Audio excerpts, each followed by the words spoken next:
Hello everyone, I hope this message finds you fit and fine. My name is Shashank Tyagi और आपका स्वागत है geopolitics simplified series में। बड़ा इंटरेस्टिंग टॉपिक है आज का, पॉन्स ऑफ सुपर पावर। ये एग्जाम्पल निकला इस कंसेप्ट से कि इंटरनेशनल पॉलिटिक्स एक ग्रैंड चेस गेम की तरह है, जिसमें कुछ देश प्यादे मात्र हैं और कुछ सुपर पावर हैं जो इस पूरी अंतर्राष्ट्रीय राजनीति को ड्राइव करती हैं। और जब ये इंटरनेशनल पॉलिटिक्स ड्राइव होती है ना, तो ये प्यादे ही नहीं, कई अन्य देशों के लोगों का वर्तमान और भविष्य भी इसी से निर्धारित होता है। तो यानी कि हम सब का present and future, the way international politics is being conducted now, वहाँ से जुड़ा हुआ है। इस वजह से इस बात को जानना और ज़्यादा ज़रूरी हो जाता है।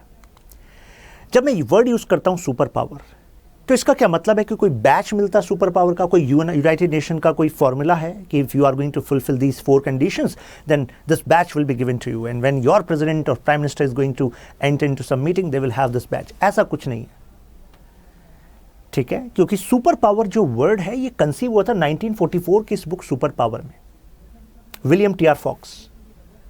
और क्योंकि वर्ल्ड उस टाइम पर, क्योंकि 1945 में वर्ल्ड वॉर II एंडेड, उसके बाद world actually turn into bipolar, यानी कि 2 पोल बन गए थे, एक तरफ यूएसए था, एक तरफ यूएसएसआर था।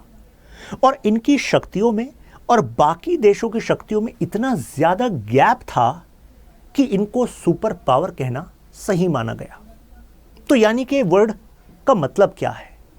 एक आम तरीके से समझा जा सकता है कि अगर कोई देश एक्स्ट्राऑर्डिनरी, एक्सेप्शनल पावर रखता है, किस रेफरेंस में? 3 रेफरेंस में, military, economic and influence. 3 words, military, economic, influence. इसका मतलब है अगर आप मिलिट्रीली बहुत पावरफुल हैं, एक्सेप्शनल, यानी कि आपके पास वो टेक्नोलॉजी है, वो वेपनरी है, इतने पर्सनल हैं आपके पास कि बाकी देश अगर मिल भी जाए ना तो आपसे तुलना नहीं है। इसको कहते हैं गैप, सेम इकोनॉमी का गैप एंड सेम इन्फ्लुएंस का गैप। तो अगर आप मिलिट्री एंड इकोनॉमिक पावर हैं लेकिन आपके फैसले अंतर्राष्ट्रीय मुद्दों को प्रभावित नहीं कर रहे, तो सुपर पावर नहीं है आप। तो यानी कि तीनों चीजें होनी चाहिए। क्लियर है बात? और मैं आपको बताऊं, जब आपके पास मिलिट्री एंड इकोनॉमिक पावर बढ़ती है तो इन्फ्लुएंस रखना आपके लिए जरूरी होता है, क्योंकि इन्फ्लुएंस से और ज़्यादा इकोनॉमिक पावर बढ़ती है, और इकोनॉमिक पावर और ज़्यादा बढ़ती है तो आप मिलिट्री पावर को बढ़ाने में इन्वेस्ट कर सकते हैं। तो दीज 3 आर कनेक्टेड। ओके, तो आज के दौर में रशिया, चाइना, यूएसए को सुपर पावर के तौर पर माना जाता है, लेकिन आज हम उस कोल्ड वॉर वाली दुनिया से अलग जी रहे हैं। वहाँ पर बाइपोलर था, लेकिन आज मल्टीपोलर वर्ल्ड बोला जाता है कि आज कोई 2 या 2 पावर नहीं है, अब तो 3 और 3 से ज़्यादा पावर भी हैं, और वो एक क्रेडिबल इन्फ्लुएंस रखती है इंटरनेशनल पॉलिटिक्स में। Okay, now this important analysis by British journalist, और यहां से 3 बातें हमें जानने के लिए मिलती है। पहली, कि चेसबोर्ड का एग्जाम्पल रखा क्यों जाता है इंटरनेशनल पॉलिटिक्स को समझने में। तो कहते हैं इससे आसान हो जाता है देखना कि कौन प्यादा है, कौन घोड़ा है और कौन क्वीन है। क्योंकि इंटरनेशनल पॉलिटिक्स में जो आप फैसले लेते हैं उसको ये कंपेयर करते हैं आपकी चाल से, तो चाल से पता लग जाता है कि क्या आपका पावर स्टेटस है। दूसरी बात, ये एक और बात कहते हैं कि देखिए, एक तो एग्जाम्पल वाली बात कहते हैं कि इससे समझते हैं हम। दूसरा कहते हैं इससे हमें पता लगता है कि डिफरेंट पावर्स वो इंक्रीमेंटल स्टेप्स ले रहे हैं इस चेस बोर्ड में, हर कोई चाल चल रहा है जिससे कि वो अपने इंटरेस्ट को फुलफिल कर सकें। तीसरा, हमें यह भी समझना चाहिए कि बीच बीच में कोई ग्रैंड मास्टर भी आ जाता है इस गेम में। कोई ऐसा ग्रैंड मास्टर जो ऐसा ग्रैंड डिजाइन लेकर आया, ऐसी स्ट्रेटेजी लेकर आया कि वो पूरे गेम को पलट देता है, अपने फेवर में कर लेता है, वो जीत जाता है बहुत ही एक्सेप्शनल तरीके से। और यहां पर क्या हम चाइना का एग्जाम्पल ले सकते हैं क्या? सोचिए इस बात को। आपको नहीं लगता कि चाइना इस चेस बोर्ड में एक ग्रैंड डिजाइन लेकर चल रहा है? Example, belt and road initiative. China कहां? चाइना को यूरोप से कनेक्ट कर रहा है, silk and maritime route Africa and Asia की मार्केट्स को पेनिट्रेट करना चाह रहा है। इंफ्रास्ट्रक्चर पर इतना हैवी इन्वेस्टमेंट, और जिन देशों के पास नहीं है पैसा, उन्हें पता है कि उनकी आर्थिक समृद्धि, इकोनॉमिक ग्रोथ, इंफ्रास्ट्रक्चर जुड़ी हुई है, तो वो चाइना से कह रहे हैं आप ही कर दीजिए। चाइना कह रहा है करेंगे, कंडीशंस हमारी होंगी, पैसा देंगे लेकिन लौटाना पड़ेगा इस इंटरेस्ट पर। नहीं लौटा पाए तो ये एरिया हमें लीज पर दे देना, हम यहाँ पर मिलिट्री बेस बना लेंगे, अपना कमर्शियल सेंटर स्टैब्लिश कर देंगे। तो देश को लगता है कि यार कुछ ना होने से तो कुछ होना बेहतर है, और उस चक्कर में वो इन्वेस्टमेंट ले रहे हैं। इसको हम कह रहे हैं डेब्ट ट्रैप डिप्लोमेसी, यानी कि देशों की संप्रभुता चाइना के हवाले जा रहे हैं। तो आपको नहीं लग रहा कि इससे एक गैप चाइना बिल्ड कर रहा है in other Nations and China's power? तो हो सकता है चाइना वो ग्रैंड मास्टर साबित होना चाह रहा है। हालांकि केवल चाइना ही थोड़ी ना है इस गेम में, यूएसए भी तो है, हम भी तो हैं। तो हम अपनी काउंटर स्ट्रेटजी लेकर बैठे हैं। क्या इंडिया के पास भी कोई चाइना के काउंटर में कोई स्ट्रेटजी है? जी हाँ है। अगर चाइना अफ्रीका की मार्केट में पेनिट्रेट करना चाह रहा है तो हम अपना एजीसी लेकर बैठे हैं, एशिया अफ्रीका ग्रोथ कॉरिडोर। हम चाइना को उस गेम में नहीं चाइना के साथ रेस करेंगे जिसमें चाइना एक अच्छा खासा गैप रखता है। जितना पैसा चाइना दे सकता है इन देशों को जिसको वो प्यादा बना रहा है, उतना हम नहीं दे सकते, ये हकीकत है। क्योंकि चेस में जीतने के लिए अपनी हकीकत पता होना भी तो ज़रूरी है। तो हम चाइना को उस पॉइंट पे हरा सकते हैं जहाँ पर चाइना इतना अच्छा गेम नहीं खेल रहा। आप कहेंगे वो कहाँ? जैसे अफ्रीका का एग्जाम्पल लें तो India is supporting African countries by exporting generic medicines, technology sharing, having people to people contact. जैसे हमारे जो विदेश सचिव हैं मिस्टर सिंगला, उन्होंने एक बात कही कि अफ्रीका एंड इंडिया के लोगों में और यहाँ के समाज में एक ऐसा कॉमन पॉइंट है जो चाइना और अफ्रीका में नहीं है। वो है कि हमारी दोनों की जो सोसाइटी है वो कम्युनिटी बेस्ड है। जबकि पश्चिमी देशों की बात करें या चाइना की बात करें, वहाँ कम्युनिटी ड्रिवन अप्रोच वैसी नहीं है, वैसे इथॉज नहीं है जो अलाइनमेंट देते हैं अफ्रीका एंड इंडिया में। तो यानी कि अगर ये चेस गेम है तो इसमें अगर चाइना के पास कुछ चाल है तो हमारे पास भी कुछ चाल है। हालांकि किसकी चाल ज़्यादा सक्सेसफुल होगी वो तो गेम के अंत में पता लगता है, राइट? और बीच में पता लगने लगता है कि कौन जीत रहा है और कौन हार रहा है। चलिए चलते हैं गाड़ी को लेकर आगे। तो देखिए, ये जो कंसेप्ट है चेस बोर्ड पॉलिटिक्स का, इससे हमें एक बात सबसे पहले क्लियर हो जानी चाहिए कि ये सिग्निफाई करता है कि world politics is actually power politics. आप कहेंगे कि और कोई तरीका है क्या अंतर्राष्ट्रीय राजनीति को जानने का? जी हाँ है, वो है कोऑपरेशन। अंतर्राष्ट्रीय राजनीति में ये पावर पॉलिटिक्स ही क्यों होती है? क्यों कोई देश अपने इंटरेस्ट के सामने किसी दूसरे देश का नुकसान करने के लिए तैयार हो जाता है? क्यों ऐसा क्यों होता है? क्योंकि हम अंतर्राष्ट्रीय राजनीति को ऐसा समझते हैं और इसी वजह से फिर हम ऐसे स्टेप्स लेते हैं। तो इसका एक काउंटर भी है कि भाई जरूरी थोड़ा ना चेस बोर्ड है। अगर हम सब अपने आप को माने कि भाई हम इस दुनिया में केवल इंडिविजुअल हैं और ये जो बाउंड्रीज हमने बनाई ये अपनी कुछ समृद्धि के लिए, सिक्योरिटी के लिए बनाई, लेकिन अब ग्लोबल जो इश्यूज हैं उसमें तो हम सबको एक साथ खड़ा होना पड़ेगा। तो वहाँ पर कंपीटेंस को छोड़कर कोऑपरेशन पर आना पड़ेगा। लेकिन वो एक अल्टरनेटिव आइडिया है। यहाँ पर हम क्योंकि चेस बोर्ड पर बात करना चाह रहे हैं तो समझ लीजिए कि ये नोशन जो है ये कहता है कि अंतर्राष्ट्रीय राजनीति तो पावर है और कुछ नहीं है। क्लियर है बात? दूसरी चीज़ एक और पता लगती है कि चेस बोर्ड के बहाने हम मेजर कर सकते हैं कि किसका क्या स्टेटस है इंटरनेशनल पॉलिटिक्स में। मेजर कैसे?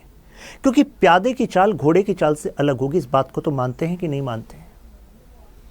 तो इंडिया जैसे स्टैंड रख रहा है इंटरनेशनल इश्यूज पर, क्या वही उसी तरीके के जो स्टैंड है क्या अफगानिस्तान रख सकता है? क्या क्यूबा रख सकता है? क्या साउथ पैसिफिक ओशन में एक छोटा सा देश नौरू रख सकता है क्या? नहीं। नौरू की स्टैंडिंग, नौरू का contribution in international issues India से अलग होगा। तो अगर ये चेस गेम है तो जो आप चाल चल रहे हैं मेजर कर सकते हैं कि एक्चुअली आपकी स्टेचर क्या है इस गेम में। हालांकि ये डिबेटेबल भी है कि आप स्टेचर किस तरीके से जानेंगे? तो सबसे पहले तो आपका कद आपकी मिलिट्री, इकोनॉमिक माइट से जाना जाता है। साथ में और भी कुछ मापदंड हैं। एक तो इसके सारे आप कंपेयर कर पाते हैं, साथ में आप कितनी एनर्जी कंज्यूम कर रहे हैं, क्या आपका जीडीपी है, कितना आप मिलिट्री पर एक्सपेंडिचर कर रहे हैं और कितने आपके पास लोग हैं आपकी मिलिट्री में। ऐसे कुछ मापदंड होते हैं। अलॉन्ग विद दिस कि आप कितना आयरन एंड स्टील प्रोड्यूस कर रहे हैं। अब आयरन एंड स्टील को एक क्राइटेरिया इसलिए माना जाता था क्योंकि आयरन एंड स्टील का प्रोडक्शन सिग्निफाई करता है कि आपके पास इंडस्ट्रियलाइजेशन का क्या बेस है। क्योंकि अगर यूरोप के भविष्य की बात करें, यूरोप कैसे उसने अपना भविष्य तय मतलब चेंज किया, तो उसमें आयरन एंड स्टील का एक बहुत बड़ा रोल है। अगर आप ईयू की फॉर्मेशन की हिस्ट्री पढ़ेंगे तो आपको पता लगेगा कि स्टार्टिंग में तो ये बेसिकली आयरन और कोल के व्यापार को आसान करने की एक यूनिट बनाई गई थी। फिर उसके बाद वो बढ़ते बढ़ते एक यूरोपियन यूनियन का शेप वहाँ पर आ गया। उस मुद्दे को लेंगे किसी और वीडियो में, लेकिन यहाँ से आपको पता लगना चाहिए कि ये पावर का एक स्टेटस होती है, राइट। इसके साथ साथ एनर्जी कंजप्शन, अर्बन पॉपुलेशन, क्योंकि अर्बन पॉपुलेशन का मतलब है उसके पास facilities with respect to education, health बेहतर हो सकती हैं। साथ में अर्बन पॉपुलेशन का ये मतलब है कि यहाँ पर एक large chunk of population is actually engaged in manufacturing और सर्विस सेक्टर, राइट। तो ये कुछ क्राइटेरिया हैं, ठीक है। तो अगर क्वेश्चन थीम बनती है with respect to what are the factors on which we can analyze the stature of a nation in international politics, comma, discuss the strategic alignment and misalignment in case of Ukraine crisis. तो ऐसे में what UPSC is going to play around कि सबसे पहले तो आपको इसका analytical part पता है कि नहीं, कि किस तरीके से अंतर्राष्ट्रीय राजनीति काम करती है। उसके बाद यूक्रेन एक पॉन साबित हुआ। Western powers were using Ukraine कि हम खड़े हैं आपके साथ, टेंशन ही नहीं है। एंड यूक्रेन वाज लाइक कि ठीक है अब तो टक्कर ले लेंगे। और उधर जब रशिया ने इन्वेजन किया तो क्या नेटो से अपेक्षित सहायता मिल पाई? नहीं। Although sanctions and some steps like this are going on. Canada is saying कि हम भी आपको मिलिट्री सपोर्ट करेंगे, मिलिट्री वेपन का सपोर्ट करेंगे।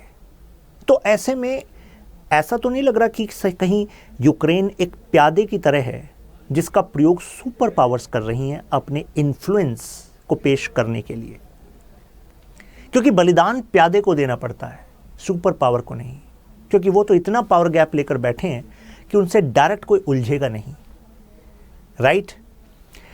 तो इस कंटेक्स्ट में आपको कनेक्ट करना होता है चीज़ों को। अब देखिए, इंटरनेशनल पॉलिटिक्स में जो फोकस होता है वो क्वीन पर होता है, यानी कि जिसके पास मिलिट्री, इकोनॉमिक एंड इन्फ्लुएंस होता है उन पर फोकस होता है, क्योंकि वही ड्राइव करते हैं इंटरनेशनल पॉलिटिक्स को। लेकिन अगर हम पॉन्स की बात करें, प्यादों की बात करें, तो प्यादे कैसे पता लगता है कि या this nation is like pawn? वो लैक करते हैं मिलिट्री, इकोनॉमिक एंड इन्फ्लुएंस में। तो क्या आप यूक्रेन को अगर कंपेयर करें along with major Asian economies too, तो आपको नहीं लग रहा कि गैप है, there is some weakness on these areas? हालांकि जब हम वीकनेस कहते हैं तो बेसिकली एक कंपैरेटिव टर्म है, यानी कि हम इस बात से कोई यूक्रेन के सम्मान को ठेस नहीं पहुंचाना चाह रहे, क्योंकि तो कंपैरिजन है, रिलेटिव होती है पावर तो, राइट। लेकिन ये ऐसा होता क्यों है? केवल यूक्रेन की बात ही नहीं, कितने सारे जो देश, चाहे जर्मनी था in this post world war II era, even inter war period, चाहे अफगानिस्तान था, क्यूबा था, तो ये सारे देश पॉन बनते कैसे हैं, इतने वीक कैसे हो जाते हैं? तो अंतर्राष्ट्रीय राजनीति कहती है कि देखिए, इनकी पुअर पॉलिसी डिसीजंस एक बहुत बड़ा कारण होता है, और इसी वजह से देश की बागडोर किसके हाथ में बड़ा मायने रखता है। एंशिएंट इंडियन पॉलिटिकल थॉट में चाणक्य राजा को नाभि की संज्ञा देते हैं, यानी कि वो कोर है, जो रूलर है वो कोर है। अगर वो स्ट्रांग है तो पावर के जो एलिमेंट्स हैं, चाहे वो पैसा है, चाहे वो मिलिट्री है, चाहे वो अलायंसेस हैं, आपके दोस्त हैं, वो सब पर अपनी स्ट्रेंथ बना सकता है, इन सब एरियाज में वो काम कर सकता है। लेकिन आपके पास मिलिट्री माइट है, आपके पास स्ट्रांग फ्रेंड्स भी हैं, आपके पास पर्सनल्स भी हैं, पैसा भी है, लेकिन नाभि, किंग वो वीक है, तो आपके होंगे पुअर पॉलिसी डिसीजंस। तो यानी कि अब आपके सामने आएंगे काले बादल, ठीक है। तो इस वजह से ये डिसीजन बड़ा इंपॉर्टेंट होता है। It is not just about some electoral politics game, it is also about your present and future, right. तभी कहते हैं कि आपकी वोट बड़ी कीमती है, और वोट से ज़्यादा कीमती है आपकी समझ कि ये दुनिया, ये देश चलता कैसे है। फिर मिस कैलकुलेशंस होती हैं कई बार, यानी कि जो स्ट्रेटजी बनाते हैं उसमें वो मिस कैलकुलेशन कर देते हैं, और इस वजह से वो वीक रह जाते हैं। और क्योंकि वो वीक रह जाते हैं तो इस वजह से उनका एब्यूज़ होता है। हालांकि ये चेस गेम थ्योरी ये भी कहती है कि देखिए, अगर स्ट्रेटजी स्ट्रांग हो जाए तो ये प्यादे जो हैं वो क्वीन भी बन जाते हैं। Take example of Germany. Germany was being used as a pawn by USA and Western Bloc as well as USSR. Division of Germany happened, Berlin Wall. लेकिन उसके बाद अगर आज का आप जर्मनी देखें तो वो यूरोप की लार्जेस्ट इकोनॉमी है, नॉमिनल जीडीपी के हिसाब से वर्ल्ड की 4th लार्जेस्ट इकोनॉमी है। तो जर्मनी ने अपना भविष्य चेंज कर दिया। कैसे? With right strategy, strong decision making. और ऐसा करने से आपको नहीं लगता उसने अपने लोगों का भविष्य सिक्योर किया है कि नहीं? अब कौन से फैक्टर्स हैं जो स्टेटस डिसाइड करते हैं? देखिए, कुछ फैक्टर्स तो हैं जो हमारे हाथ में नहीं होते, लेकिन वो इन्फ्लुएंस करते हैं आपका पावर स्टेटस, जैसे कि geography and neighbour. You can not choose your geography. Iran ये नहीं कह सकता कि यार मेरा तो पंगा चल रहा है सऊदी अरब के साथ, यहाँ से मैं तो अपने आप को उठाकर अपनी टेरिटरी को लेकर साउथ पैसिफिक ओशन में चला जाता हूँ, बड़ा शांति वाला इलाका है, किससे पंगे नहीं होंगे। ऐसा हो सकता है क्या? नहीं। Israel cannot say यार I am in between this Arab region and I want to change my territory, ऐसा नहीं हो सकता, राइट। इंडिया कैन नॉट से कि यार चाइना चेंज करो टेरिटरी, ऐसा नहीं हो सकता। You can not change your neighbours, जो हैं पड़ोसी वो हैं, राइट। पाकिस्तान है, चाइना है, तो सबसे पहले तो एक्सेप्ट करो कि यही है और यहीं पर सोल्यूशन निकालना है, राइट। क्योंकि ऐसा भी है कि अगर सिंगापुर की ज्योग्राफी देखिए, यूएई की ज्योग्राफी देखिए, जो कहते हैं कि दुबई के पास तो ऑयल है। माय फ्रेंड्स, दुबई की टोटल कमाई का केवल 1% ऑयल से आता है, बाकी सब ये लॉन्ग टर्म स्ट्रेटजी है यूएई की to invest in such projects which actually brought so many tourism and investment, so much tourism and investment, जिससे वो अपना भविष्य चेंज कर पाए, राइट। तो यानी कि ये है, साथ में इकोनॉमिक एंड मिलिट्री, जो कि आपको मैंने भी बताया था। तो ये तो कॉमन फैक्टर्स हैं, सबको पता है कि हाँ इस पर इंप्रूव करेंगे, इसका बेस्ट यूज करेंगे और इस पर इंप्रूव करेंगे तो हाँ इंटरनेशनल पॉलिटिक्स में हमारा स्टेचर इंप्रूव हो जाएगा। लेकिन इसके अलावा पिक्चर अभी बाकी है। ये देखिए, शेयर्ड आइडेंटिटी। अब आप कहेंगे इससे कैसे स्टेटस बनता है इंटरनेशनल पॉलिटिक्स में? Take example of Venezuela. You know where is Venezuela? A South American nation. और वेनेजुएला किससे टक्कर ले रहा था? यूएस से। कैसे ले पाया? कैसे एक वेनेजुएला जैसा देश इंटरनेशनल पॉलिटिक्स में एक टाइम पर तो साइक्लोन जैसा लेकर आ गया था? कैसे? क्योंकि उसने शेयर्ड आइडेंटिटी पर अपने आप को स्टेट एस्टेब्लिश किया। यानी कि उसने कहा मैं वेनेजुएला नहीं हूं जो सिर्फ यूएस से टक्कर ले रहा है, मैं हूं एक Latin American country which is fighting against Yankee imperialism. यानी कि ये नॉर्थ अमेरिकन कंट्री यूएस से हमेशा से अब्यूज करती आई है साउथ अमेरिकन कंट्रीज का। तो मैं वेनेजुएला नहीं हूं, मैं एक साउथ अमेरिकन कंट्री हूं। तो मुझे बताइए, अगर ऐसा क्लेम करेंगे कि मैं यांकी इंपीरियलिज्म के खिलाफ हूं, ये यूएसए जो है ये मेरी पॉलिसीज में इंटरवीन कर रहा है, तो अब जो बाकी साउथ अमेरिकन नेशंस हैं जिन्होंने देखा है कि हाँ यूएसए ने उनकी भी इंटरनल पॉलिटिक्स में इंटरवीन किया है, तो आपको लगेगा कि वो सब कंसोलिडेट करेंगे अपना support in favour of Venezuela. तो ऐसे में अब क्या वो एक देश रह जाएगा? नहीं, अब वो ग्रुप ऑफ नेशंस है। तो अब यूएसए अगर कुछ करने की भी सोचेगा तो ऐसे में बाकी नेशंस भी वेनेजुएला के साथ खड़े हैं, राइट। तो ऐसे में दुनिया देख रही है, दुनिया का फोकस आ जाएगा उस एरिया पे कि अच्छा now we need to be very keen, very clear about what USA is going to do. If USA do any misadventure, then it will actually bring some, you can say, abuse against USA. उसका stature down हो जाएगा इससे। Clear है बात? तो यानी कि ये भी एक पावर का स्टेटस होता है। दूसरा होता है notion of morality. Yes, take example of Norway, एक छोटा सा देश, लेकिन हैप्पीनेस इंडेक्स की बात करो, स्टैंडर्ड ऑफ लिविंग की बात करो, हर जगह आपको टॉप चार्ट्स में मिलेगा नॉर्वे, स्कैंडिनेवियन नेशन। नॉर्वे इस मोरल नोशन पर खेलता है, जैसे कि फॉरेन एड देना on matter which are considered as important, benevolence. तो ऐसा करने से एक बात ध्यान रखिएगा, सही के साथ रहकर आप शक्ति को बढ़ा सकते हैं, क्योंकि कुछ ना कुछ ऐसे सही के मापदंड हैं जिससे दुनिया प्रभावित होती है। और इसी वजह से कई बार इंडिया कितना ज़्यादा चैरिटी और ग्रांट्स देना, सपोर्ट करना ये करता है। क्यों? We want to increase our status in this chess game by the notion of morality, सही का साथ देना, राइट, उस पर बढ़ चढ़कर सपोर्ट करना। नेक्स्ट है strategic alignment. Take example of Israel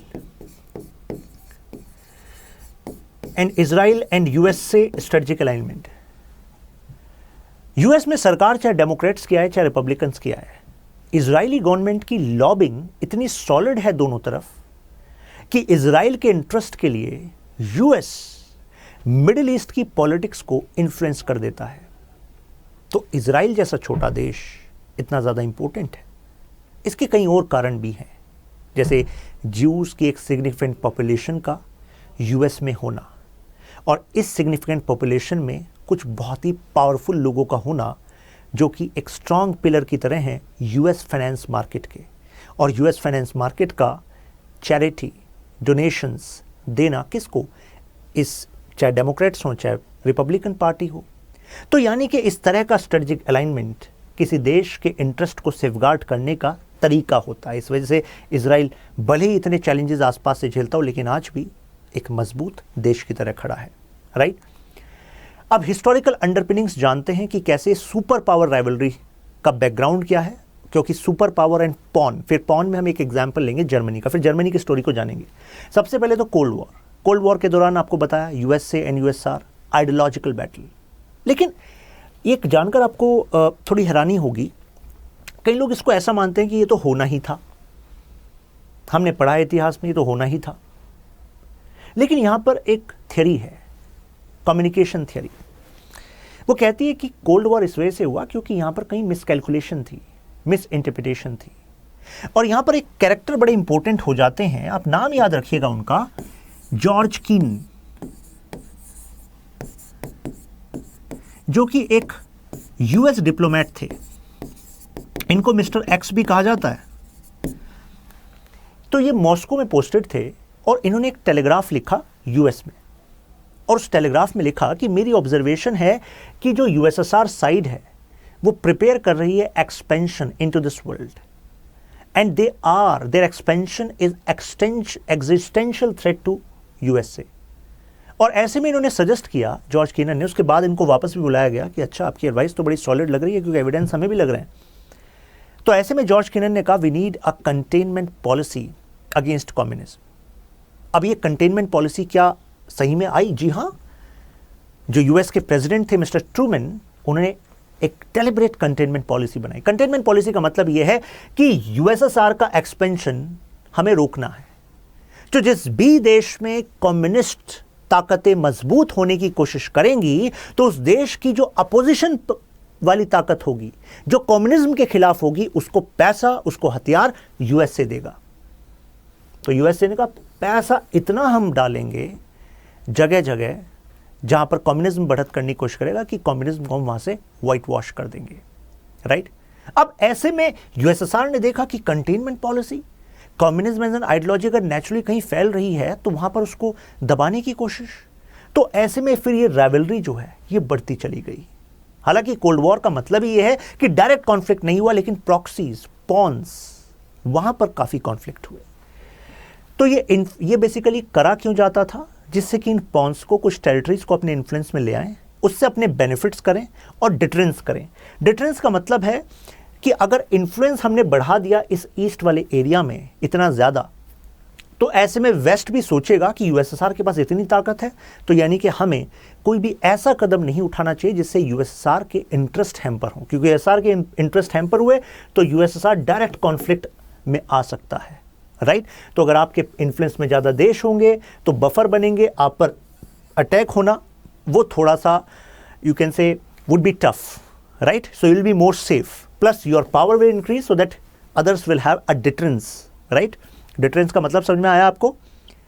deterrence का मतलब है ऐसी ताकत जिससे दूसरी ताकतें आप पर हमला करने से पहले 10 बार सोचती हैं, इस वजह से जो कन्फ्लिक्ट की पॉसिबिलिटी होती है वो डिफ्यूज हो जाती है, ठीक है।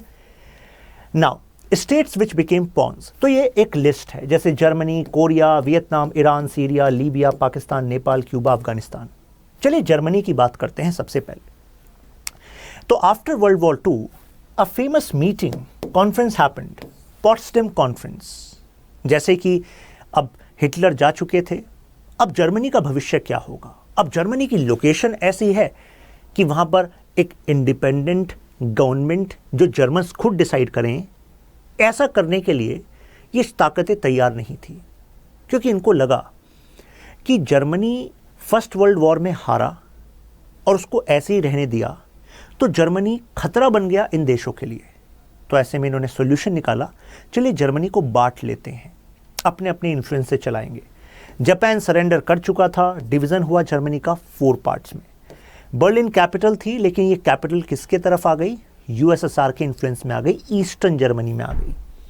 और ये डिवीज़न कुछ इस तरीके से था, I think you can see Berlin इधर है, राइट, जो प्रेजेंट कैपिटल है। तो ये वाला जो एरिया है इसको हम कहते थे ईस्ट जर्मनी, जिस पर राज था यूएसएसआर का, ठीक है।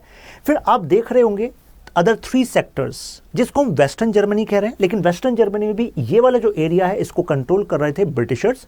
ये एरिया आपको यहाँ दिख रहा होगा फ्रेंच सेक्टर इसको हम बोल रहे हैं, और ये अमेरिकन सेक्टर था, यूएसए सेक्टर था, ठीक है। लेकिन ये जो तीनों ताकतें थी इनमें एक अलाइनमेंट था, क्योंकि ये कैपिटलिस्ट नेशंस थे, लेकिन ये एक कम्युनिस्ट नेशन था।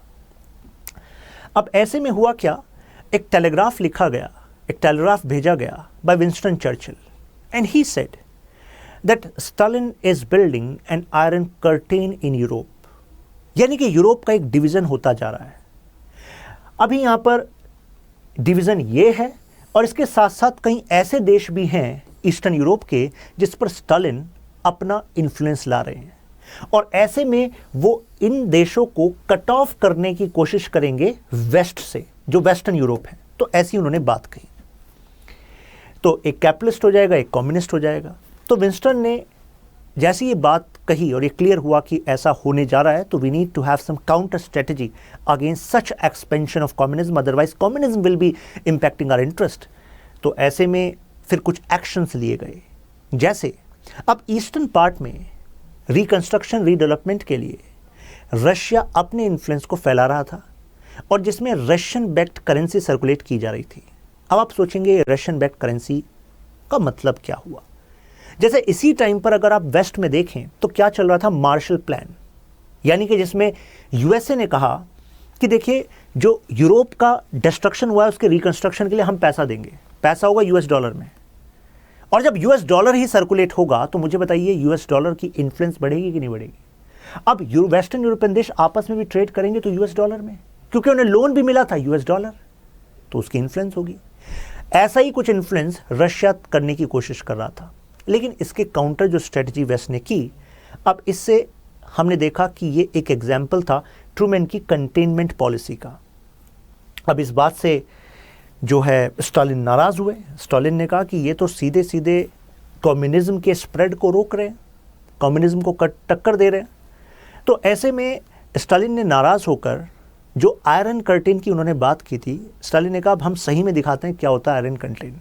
सो he started this Berlin blockade, ये टर्म पॉपुलर हुई बर्लिन ब्लॉकेड, यानी कि जो ईस्ट जर्मनी है ये टोटली अब ब्लॉक है वेस्ट से, और हम वेस्ट जर्मनी में सप्लाईज को रोक देते हैं, railway line block, food supplies block, essential supplies block, क्योंकि इस वेस्टर्न जर्मनी के आसपास वाले इलाकों पर ऑलरेडी स्टालिन अपना इन्फ्लुएंस कर चुके थे, राइट, यूएसएसआर अपना इन्फ्लुएंस कर चुका था।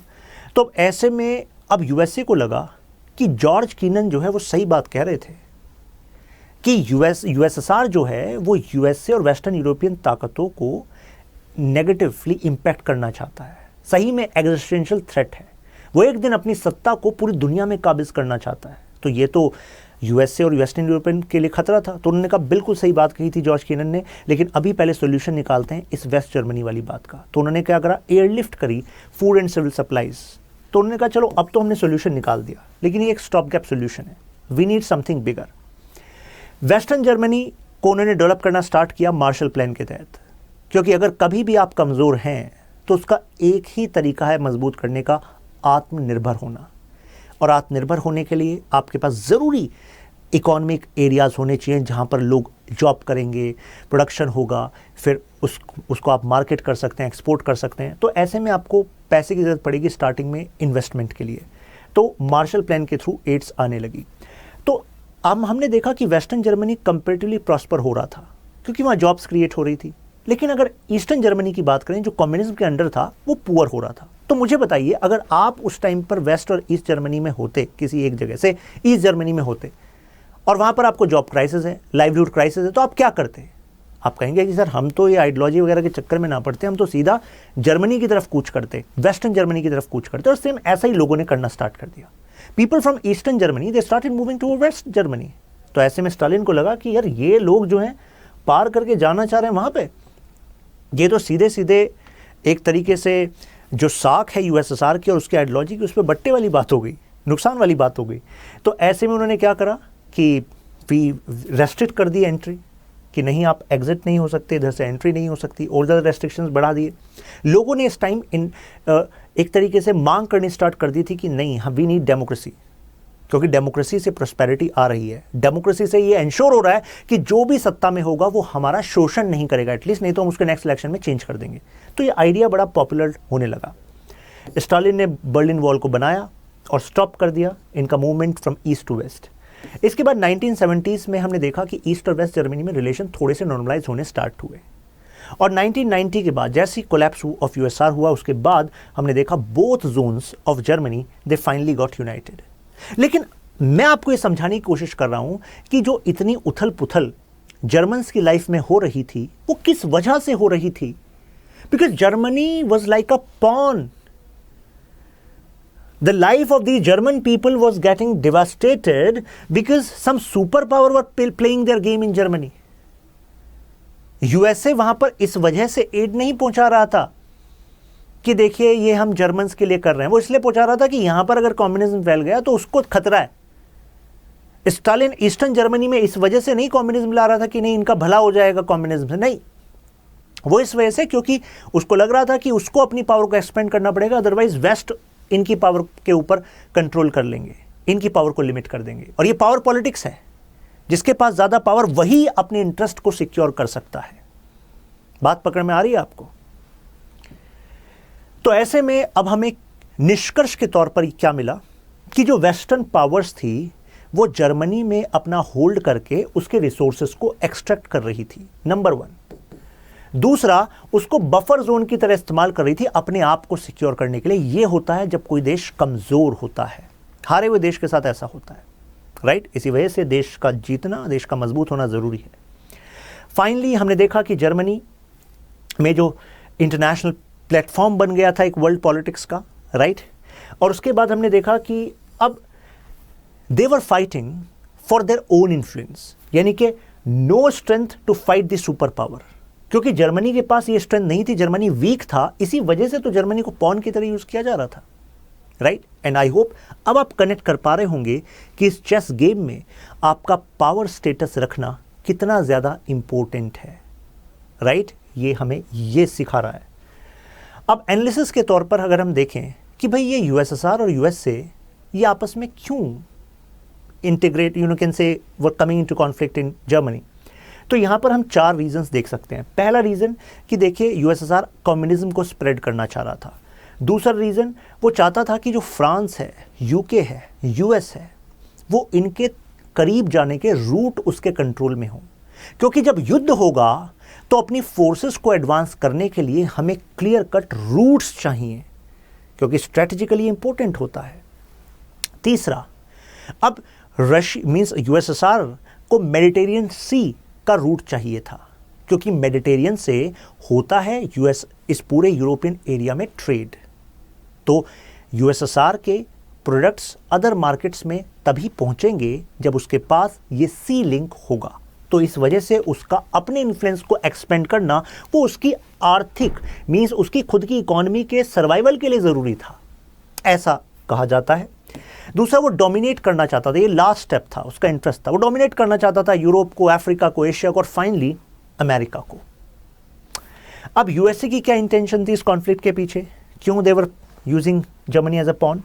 Because they wanted Russia expansion to actually stall. वो चाहते थे इसका एक्सपेंशन रुकना चाहिए, नहीं तो ये हम पर भारी पड़ जाएगा। ठीक है, यानी कि जो आपके लिए खतरा साबित हो उसको मजबूत होने देने का समय नहीं देना चाहिए, राइट? इसके बाद spread of capitalism and liberal values, क्योंकि कैपिटलिज्म का स्प्रेड होगा तो ऐसे में यूएसए के फेवर की बात है, क्योंकि जब अदर इकोनॉमीज अपने आप को ओपन करेंगे कि चलिए हम भी प्राइवेट सेक्टर को ओपन कर रहे हैं, तो उनको चाहिएगी टेक्नोलॉजी। वो अपनी मार्केट को ओपन करेंगे तो उनको चाहिए नए प्रोडक्ट्स, तो वो कौन सेल करेगा? US based companies, western European based companies. साथ में वो प्रमोट करना चाहते थे डेमोक्रेसी को। डेमोक्रेसी को क्यों? एक तो अपना इन्फ्लुएंस होगा आइडियोलॉजिकल, और यूएस जो है लिबरल डेमोक्रेटिक वर्ल्ड ऑर्डर का लीडर बन जाएगा।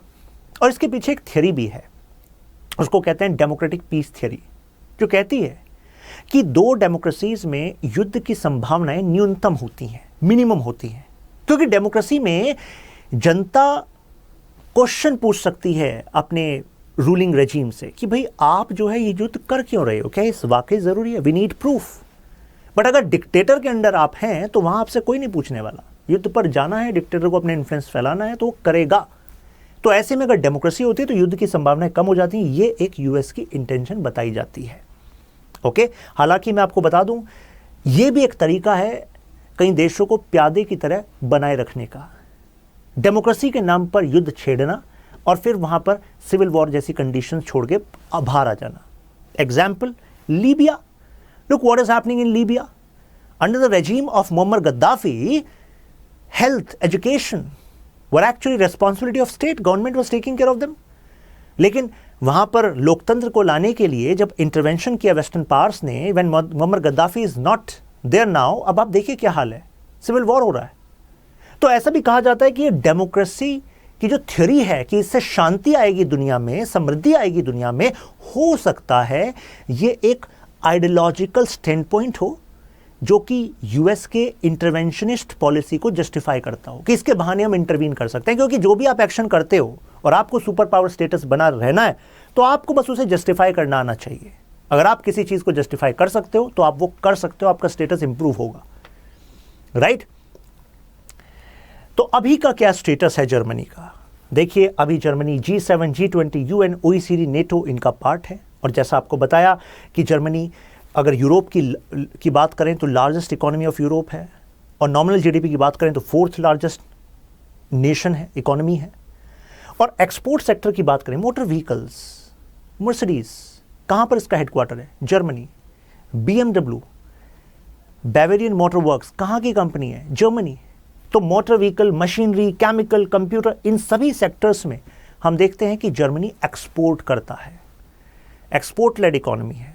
तो यानी कि जो आपके फॉरेन एक्सचेंज है वो इंप्रूव होगा कि नहीं होगा? होगा।